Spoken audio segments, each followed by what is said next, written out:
Hey, Tim here from Tongues of Fire Ministries in Springfield, Missouri. I'm here with Matt Greiner from August Burns Red.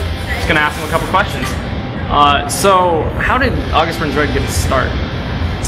August Burns Red was formed in my basement actually 9 years ago. We formed the band just because we like playing music, and we never expected it to be anything like what it is today. It's now our careers, our livelihood, and there's 12 people all in our clan that are touring the world and playing music professionally, and it's pretty surprising to see how far it's gone. Yeah, that's awesome. I gotta ask, are the myths about how you got your name true? Of course. Really? Of course they are. They are not myths. I will bust the fact that it's a myth and just validate it. That's awesome. Yeah. One major thing that I've been wondering, like, living life on the road, is it easier or harder to find that alone time with God? Is it a spiritual life? Is it different, and how do you get to that? Well, it is different. It is that. I don't think that I would go as far as to say that it's harder or easier. I think that your time with God and how you spend it is something that you make a priority regardless of what you're doing and how busy you are. In other words, if God is the most important thing in your life, and if the Christian account of putting God first is the most important thing, you acknowledge God as number one, then of course you'll spend time with Him regardless of where you are, how hard it is to find time, or what else you could be doing.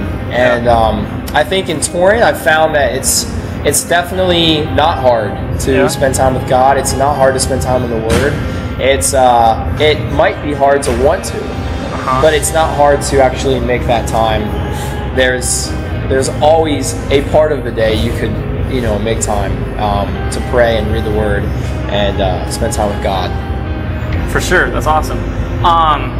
Now, as a band, what would you say is like the main message you want to get across to your fans? What you want all of them to take home from your shows? Okay. Speaking from the platform of August Burns Red, I would say we want people to enjoy the music, enjoy the show, and get what they paid for. When they come in the doors of the club, I want them to be excited about the show and be ready to sing along and dance or whatever you want to do at the show. And I want them walking out saying, wow, that was exactly what I wanted and maybe a little bit more. Me personally, I am out here on tour playing drums in a band that I love touring with, and I'm honestly living the dream.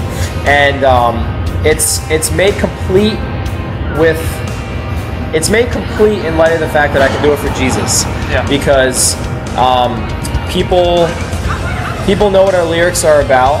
People know that some of them are about God and about Jesus and about who He is to us individually, and I think that it helps to facilitate conversations after the show or before the show about our faith individually. And for me personally, that's one of the most gratifying things about touring, is being able to talk to people about Christ. And just being in a different city every day, I get to go from the state of Illinois to the state of Michigan to the state of Indiana all in 3 days, talking to different people about my relationship with God. And I don't know of many other things that many of the careers, in other words, that would allow you to do that. Yeah, that's awesome. I know you got your guys' new Christmas album coming out soon. That's right.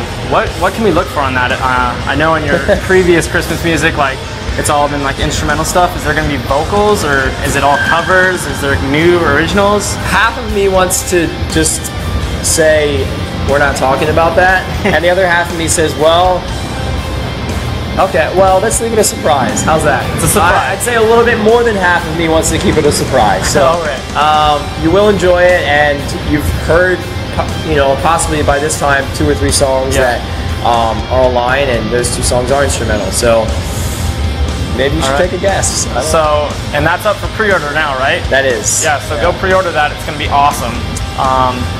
I think so too. I'm super excited. One last question. What's the craziest thing that's ever happened to you guys on tour? That's a little pressing. Well, okay, I'll say the first thing that comes to mind. Whether or not it's the craziest thing ever, I can't say that, but I can say it's the first thing that I thought of. 2009, December 19th, we finished a tour in New Orleans with Under Oath, and it was an 18-hour drive home.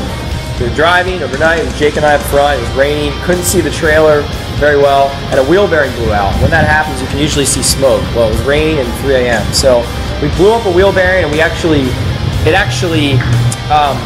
was beyond repair. It was irreparable. The spindle was, welded to the actual wheel assembly. So we actually had to go off course 6 hours and get it repaired. Spent a couple $100. The worst part of it being, we would have probably missed a nor'easter that blew in to the Tennessee area and sort of northeast of that. But because we broke down, we didn't miss it. We in fact hit it head on, and it took us 3 days to drive home.